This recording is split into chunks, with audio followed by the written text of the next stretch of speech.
As the world of Apple TV Plus's Silo is opening up, we're realizing more and more about this world and the various things at play in it. It's interesting how the creators and the team behind this series have managed to open up each detail in such a fashion that allows for the questions and the answers to come up in a particular manner about this world, with the second season's final giving a massive flashback. Following the tradition set by the first season, we're left wondering about the world behind the silos. How did the silos come to be? What was the circumstance that pushed people to move underground? Let's answer these questions as we do a deep dive into the world before the silos came to be. Before we go into our explanation, we have a very small request. If you like our content, please support us by subscribing to our channel. This is a small click for you, but for us it means a lot. Thank you. Let's begin.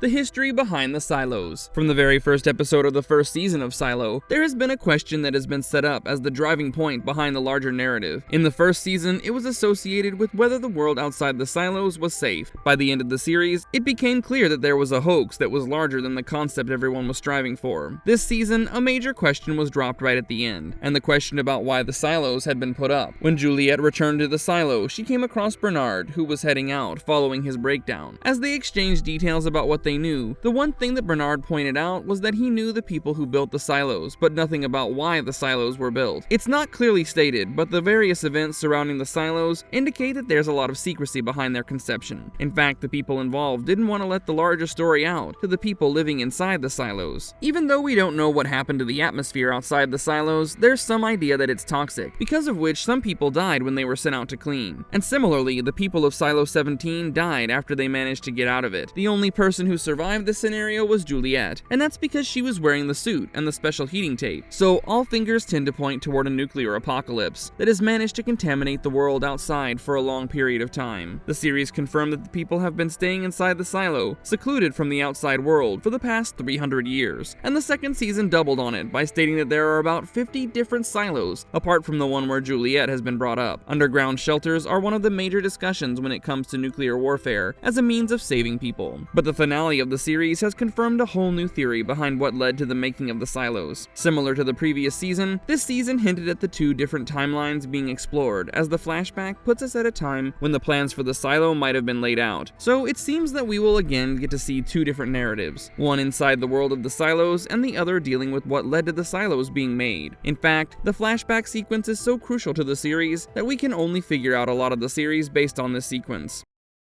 The explanation behind making the silos. The flashback sequence is a pivotal moment, as we see an interaction between a congressman and a journalist, which was supposed to be a date. Jessica Henwick's Helen clarifies that she will get some material out of Ashley Zuckerman's character by asking rather important questions. She clarified the amount of research that she had done on him to indicate that she had a different purpose behind this expected date. But before they get into the details, they ask each other about their whereabouts when it happened. He states he was in a session while she was working at the Post. During the character story part, Helen states that he's a congressman representing Georgia, has a master's in engineering, and has served in the military for a while. Even though she jokes about how military service doesn't have much value, he indicates that he wouldn't brag about something he had done during his military service. Now, initially there's no clear indication of what was the it, but later he mentions something about the people who were affected by the dirty bomb. Once he mentions the dirty bomb, it becomes clear that Helen primarily wants to talk about that too. She takes the complete role of a journalist and indicates that she wants to know if the United States government was planning to fight back against the attack. Now, he could have answered the question, but he didn't, and walked away while handing her a present, a Pez dispenser. The same duck Pez dispenser relic we saw in Season 2. Now, we're getting back to the IT event, which has been associated with a radiological weapon attack from Iran on the United States. This indicates that the flashback is set when the warfare had just begun, eventually leading to the world becoming uninhabitable.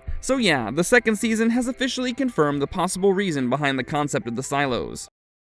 What happens in the books? Now let's compare this explanation with the one from the books. But before we go ahead, spoiler alert. The original arc from Hugh Howey's books indicates that the silos were established in case of a nuclear-related emergency, which was simulated by the people involved in the decision-making themselves. A nuclear explosion that triggered the people's movement to the silos was connected to a larger plan titled World Order Operation 50, also known as WOOL. But that's not the only reason behind the silos. There was the use of nanotechnology in warfare that prompted the fear amongst the government governing people that it would end up being the biggest boon to humanity. The radiological attack that is mentioned in the series is similar to the indication of war, with nanotech from countries like Iran. So Senator Thurman, along with his group of conspirators, decided to use the silos as a means of gathering a certain population together. Over time, these people would be saved as batches of the population to be tested for various factors, like living with certain conditions. Once that condition was broken, these people would be killed off, along with the silo itself being destroyed. The congressman that appears in the flashback is Donald Keene himself, someone who plays a pivotal part in the planning behind the silos and their architecture. However, the real reason for the World Order Operation 50 is something that was kept a secret from him. So yeah, the flashback does plant the right seeds in our minds regarding where the series will go from here, and it'd be interesting to see how Graham Yost plans to interpret this larger story behind the silos in the next season.